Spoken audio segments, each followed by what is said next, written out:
Hello, listeners. We want to let you know that we will be presenting at the Pennsylvania Society of Addiction Medicine annual meeting online on March 2nd. You can hear us speak and even see what we look like. After an extensively heated discussion, Sonya and I have picked the 10 articles that we reviewed which changed our practice the most. It's a little embarrassing, but we're going to put ourselves out there and tell you some of the things that we did wrong and how we changed our ways after reading these 10 articles. You can register for the conference at psam-asam.org. Hope to see you all there.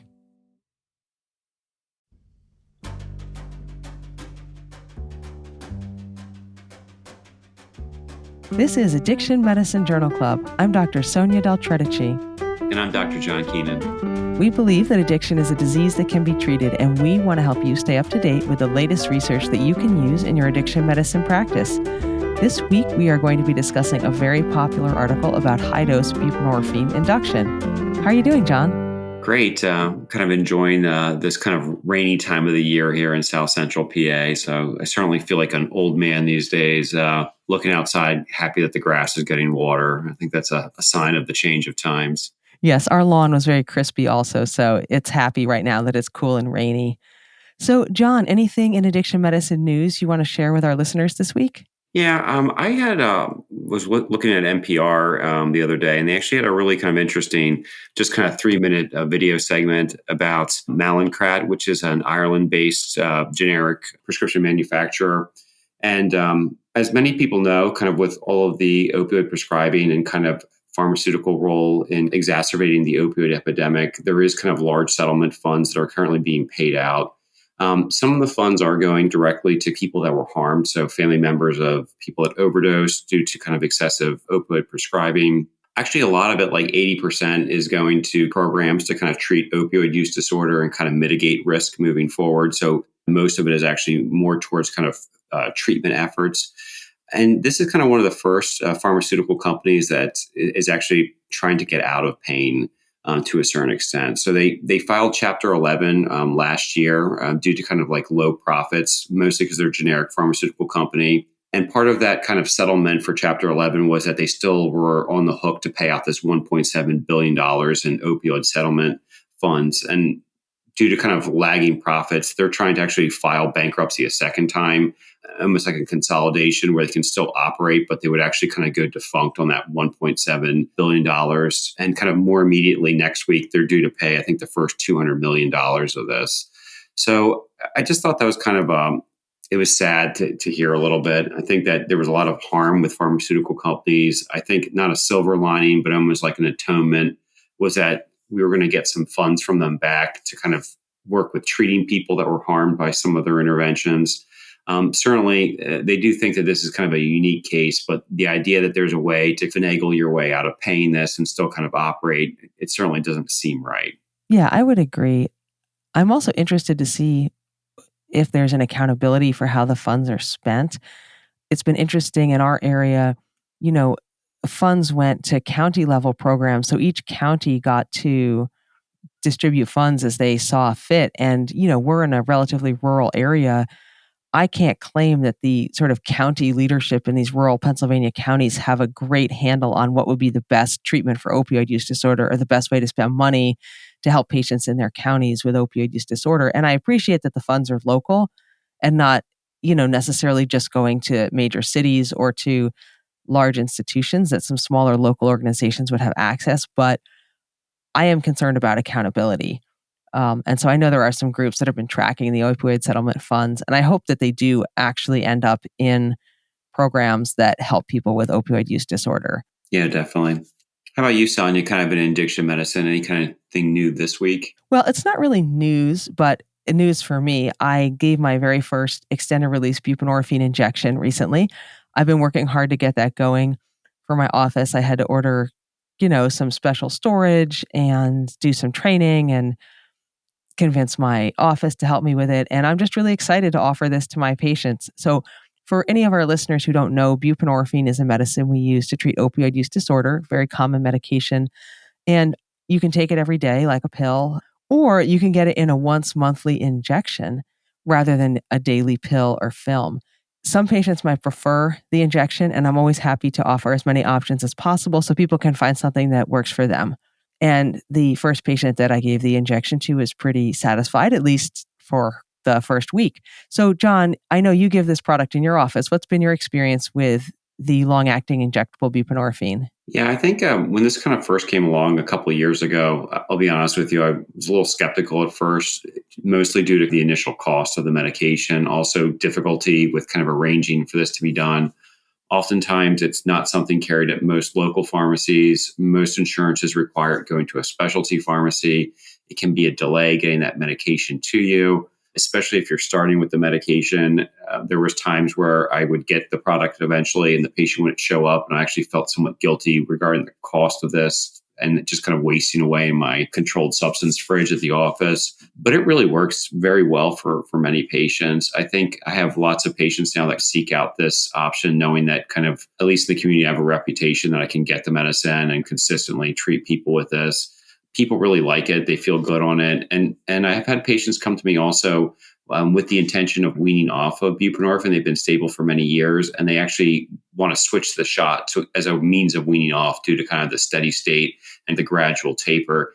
And actually, those have actually been probably, I'd say 95% of my success stories weaning people off of buprenorphine. I've had very few patients that have successfully weaned off with the oral formulation. So it's been a great medication. A lot of patients really like it. I've only ever had one patient switch off of it once they've been on it. That's awesome. No, I'm really looking forward to using it. In our area, there aren't a lot of providers in our more rural county who give it. So there have been a bunch of patients asking about it, and I'm excited. I think with any kind of specialty pharmacy med, I think it's kind of like trial and error to find the specialty pharmacy that works the best. And certainly, I can tell you, like in our area, we talk offline. I found like the sweet sauce for that. And once I found the right pharmacy that really kind of coordinated well, it's almost seamless at this point. So, I think the first couple I did other specialty pharmacies, and it was real kind of a nightmare. I'll give a by name shout out to Banks Pharmacy in South Central Pennsylvania. If any of our listeners are out there and you're looking for a specialty pharmacy for injectable buprenorphine, let me give a shout out to Banks. All right, this is a good segue into our article, which is also about buprenorphine. John, do you want to get started? Yeah. So this is a little different, I think, than many of the other articles we covered because it's not as recent. So it's not an article from this year. It was actually from 2021. And the reason that I chose to cover this is because we went to ASAM recently, and this article was cited at least in 3 or 4 of the different sessions regarding opioid use disorder treatment. And I had not actually read this article myself. So I wanted to actually kind of use this as an excuse for me to read it since it seems to be such an influential article. So the article is called High Dose Buprenorphine Induction in the Emergency Department for Treatment of Opioid Use Disorder. And it's from JAMA Network Open from July 2021.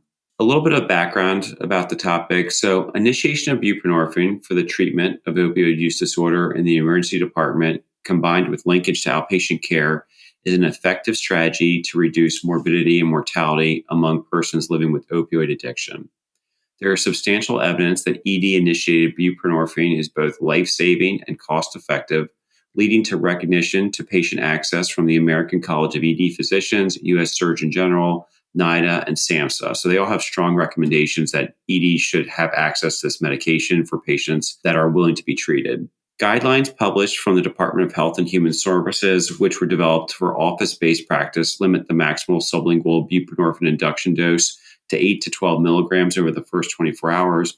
And I think many of us kind of former ex-waivered physicians, most of the training that you did for this really talked about this kind of initial max dose with kind of an up titration and another 48 to 72 hours, which was kind of somewhat inconsistent with how some providers practice.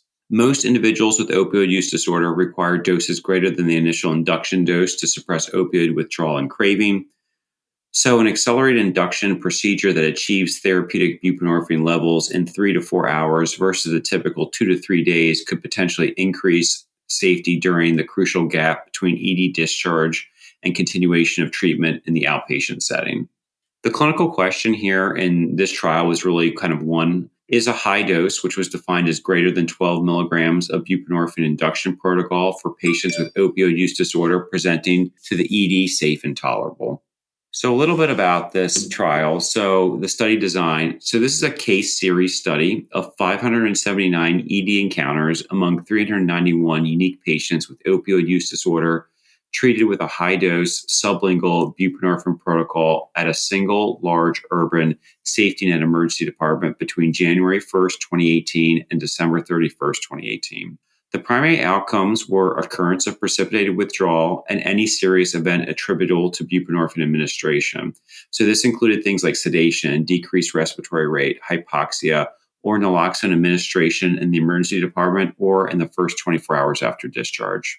Data collection was done by a primary reviewer that was blinded to the study's aim, and they also had a secondary reviewer that was blinded to abstraction of the primary reviewer, and they did basically inter-rater reliability agreements. So they periodically assessed whether or not the two reviewers documented the same data from the medical record, and that was based upon random sampling.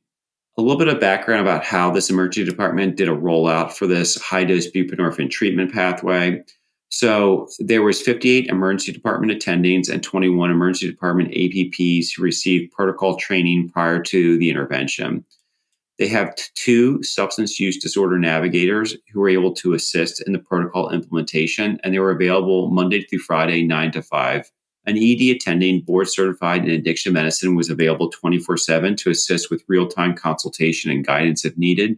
There was also ongoing reinforcement throughout this year of intervention at ED daily clinical rounds, case conferences, and kind of reassessment of implementation over that 1 year period. So the topic was touched on periodically throughout to kind of reinforce its existence, but also kind of experience with the protocol. Patient selection for protocol initiation was based upon the patient's history, vital signs, physical examination findings, clinical judgment using a CALS, and evaluation of complicating factors. So basically, a provider could take all of these different factors together and they could determine whether or not they wanted to use the high dose protocol or the standard protocol. So there was some kind of selection bias and it was kind of like dealer's choice. A little bit about the protocol itself, and this kind of, you're a visual learner, actually kind of looking at the graphic slide may be beneficial. But basically, what they would do is if you had a diagnosis of uncomplicated opioid withdrawal, they would confirm, first of all, the time since your last opioid use. So they wanted short-acting opioids like heroin or fentanyl to be greater than 12 hours, long-acting opioids like oxycodone, 24 hours, and methadone, as we know, is extremely long-acting, at least 72 hours for initiation of buprenorphine in the emergency department. Once you hit this category, you were assessed based upon a CAL score. If your CAL score was less than 8, they would reassess you in 1 to 2 hours. And if it rose to greater than 8, they would talk about an induction pathway, but 8 was the cutoff for initiation. If your CAL score was 8 or above, everyone received 4 to 8 milligrams of sublingual buprenorphine once. They were reassessed 30 to 60 minutes later, and then you were sent to one of two groups based upon your response, but also the preference of the provider that assessed you in the emergency department. The standard dose induction protocol was what most of us had previously learned about, with a maximum dose of 8 to 12 milligrams. So for patients whose withdrawal symptoms improve and who had no anticipated barriers to discharge or buprenorphine access, and their CALs dropped to less than 8, they were given a dose up to 12 milligrams in the emergency department. They were observed for 30 to 60 minutes and discharged with a script of 16 milligrams of sublingual buprenorphine till they got to their follow-up appointment. And that's kind of the classic pathway of what they were doing prior to the intervention. You could also elect to put a patient into a high-dose induction pathway. And so this would be basically patients that had no signs of sedation or respiratory depression from the initial test dose, no signs of precipitated withdrawal, had heavy opioid tolerance, or still had a CAL score that was greater than or equal to 8 on reassessment. Also, they took into account things like barriers to dispense buprenorphine on discharge. So people that maybe didn't have great access, they thought they would possibly do better with a high-dose induction that would kind of last them longer till their follow-up appointment to suppress cravings for return to use. And what would happen in this group is that in addition to the initial 4 to 8 milligrams of buprenorphine you received with the initial induction, you could give 8 to 24 milligrams of buprenorphine. And this could be done either kind of in 4 to 8 milligram increments, or they could give you just another 24 milligrams all at once. So another area where the APP or the physician actually had the ability to kind of pick what dose they wanted to give. If practical, because this group also was kind of the higher risk group where we had concern regarding follow-up, they would do 16 milligrams of sublingual buprenorphine prescription until a follow-up date coming up. So Sonya, any kind of questions before I go further about this protocol they use with the high-dose buprenorphine treatment pathway? One thing that struck me though is this article is such an example of the slow pace of science. You said they did the protocol in 2018, so they had to know about it and develop it and test it out even prior to that. And then they had to write it up, and it was published in 2022. And now we're hearing about it at ASAM 2023, 5+ years after they did this major research. And I won't say it's the first time we're hearing about it, but it just took a long time to get from, conception to wide practice. And I don't know. I don't know if that's good or bad, but it definitely takes a long time to get a major study, especially one that really is expected to change practice and really make a difference for patients. It seems like a long time to get it from conception stage to out in practice in the community. Yeah, I think I can agree with that. So, is this trial valid? So, the study was funded by a research grant from NIDA, so kind of no industry bias. It's a large case series of 391 unique patients representing 579 encounters at a single institution. So, it was not this kind of large randomized controlled trial, but that's a very large number. And with kind of like diffuse utilization of this protocol in the department, it seems like that selection bias probably didn't play like an entirely large role in this. Subject analysis included all patients receiving buprenorphine induction. The one thought I had, they didn't really talk about the N of like how many patients with opioid use disorder are actually treated at this emergency department. So they did talk about that, 391 unique patients, 579 encounters for those patients. But what was that in relationship to the number of people that could have potentially been in this type of a protocol? We know that kind of not everyone in the emergency department at most institutions probably offers this. Probably selective ED providers do. So it'd be more interesting if there was, 579 encounters out of 600 possible versus 579 encounters out of possibly 10,000 possible encounters. So how much kind of like selection really played into this? Reviewers were blinded with inter-rater reliability monitored. So I like the fact when you have duplicate data entry, also with comparison to ensure accuracy, it shows that the data is high quality. And I thought it was interesting that data analysis was retrospective and limited to documentation accuracy. And they actually talk about, we're talking about an opioid induction protocol. And they said that kind of in many charts, a CAL's score was actually not even documented. So I'm not sure whether or not that it was just kind of done and not recorded, or whether or not someone was kind of just gestalting a level of withdrawal, which I think does occur from time to time at some institutions. 88% of ED physicians and 100% of the APPs in the ED chose to adopt the high-dose buprenorphine treatment pathway, with more physicians and APPs kind of jumping in as the protocol went on longer throughout the trial. The utilization of the high-dose induction was based upon patient history, vital signs, physical exam, clinical judgment using a CALS, evaluation of complicating factors, and response to initial buprenorphine administration. So kind of selection of the protocol was very doc and APP dependent, and based upon their clinical judgment. So not like a true randomized controlled trial. Certainly clinical gestalt kind of drove you in one direction versus the other, which happens in practice as well. So not kind of that much different from what you would see in a normal emergency department. Only the buprenorphine monoproduct was used. So I think that this is kind of a valid point. We do know that if you test kind of a urine drug screen of a patient and get a comprehensive panel, you're really theoretically not supposed to have any naloxone absorption. However, we do see naloxone absorbed. And there's kind of some data arising about some people that kind of have these intolerance to the combination product. It's possible that they have kind of variability. They're like kind of naloxone absorbers. So theoretically, you could have patients that are absorbing more naloxone. And if you were to use the combination product, would they have a higher risk of precipitated withdrawal? That's an unknown, but a valid question. What do you think, Sonya? Is there anything else you think about this trial that I'm leaving off? No, it's a very valid trial. I think we have to remember that it's a prospective trial. And whenever there's a choice, where the providers get to choose which patients they try the new protocol on, there's huge potential for bias because, of course, you choose the patients who you think will be most successful. So when looking at the results, we have to keep that in mind. I was also interested in your comment about the naloxone component. And this is a total aside, but I've had a lot of patients with concerns about the naloxone component of the buprenorphine naloxone combination. It's there really just for abuse deterrent, meaning it makes it hard to take the medication in a way other than prescribed, but it doesn't really therapeutic benefit. It has no therapeutic benefit. It's not there to help the patient, and it has significant potential for therapeutic downsides in terms of side effects, especially for people who are heavier absorbers of that naloxone. So I definitely have concerns about it. And if we have patients who don't want to take it, want to take that buprenorphine mono product, I have no problem switching them over. And so it's interesting that you brought that up as a good thing in this trial, that they use the buprenorphine mono product, and a potential downside if someone were to try it in an institution where they had the combo product instead. So a little about the results. So we talked about 391 unique patients, 579 visits, 267 out of 391, so that's 68.3% were male. 170 out of 391, that's 43.5% were Black, and 148 out of 391, that's 37.8% were white.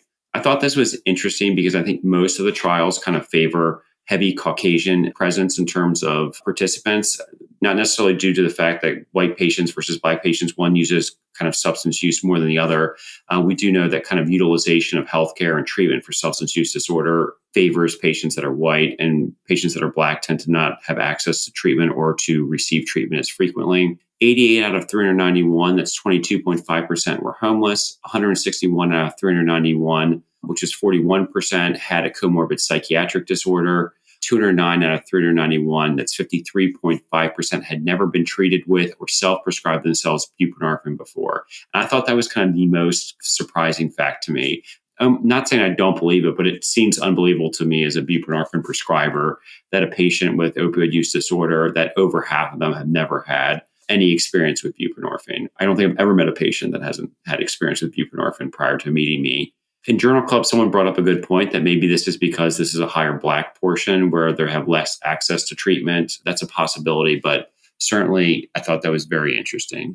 It's also possible that because it was done in 2018, buprenorphine is just a lot less available. I think now in 2023, there's a lot more buprenorphine available in all kinds of communities, and with it, a lot more buprenorphine diversion. And so people are more likely to use it. The price of a sort of illicit buprenorphine is lower. So maybe now we it's true, every single patient we see almost has already tried it on their own, at least a little bit. But maybe in 2018, in a predominantly Black community, it was not, not so available. So treatment outcomes further, kind of in terms of the primary outcomes, 366 out of 579, that's 63.2% of ED encounters utilize the high dose induction pathway. So the pathway they use greater than 12 milligrams of buprenorphine in the emergency department.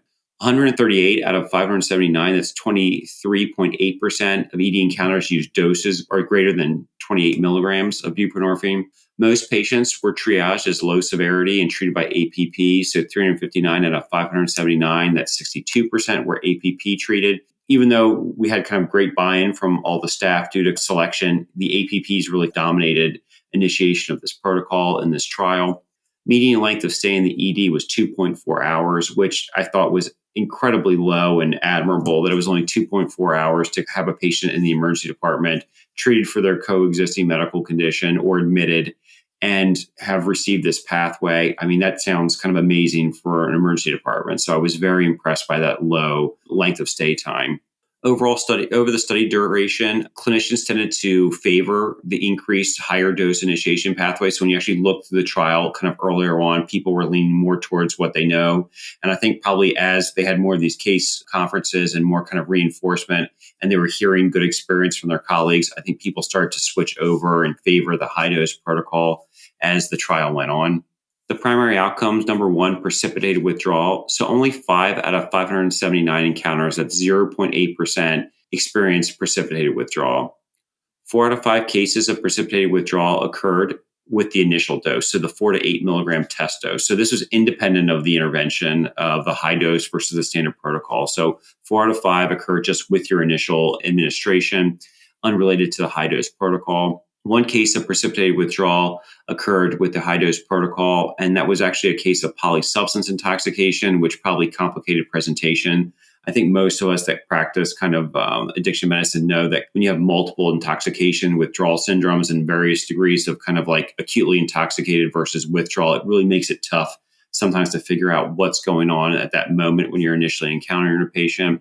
All cases of precipitated withdrawal were successfully treated with additional buprenorphine, and all patients were discharged successfully from the ED in stable or improved condition. In terms of the second outcome that they were looking at, any serious event attributable to buprenorphine administration, there was 3 life-threatening adverse events that occurred during the study, 1 case of DKA, and then 1 patient who had 2 encounters and they represented actually with an acute MI.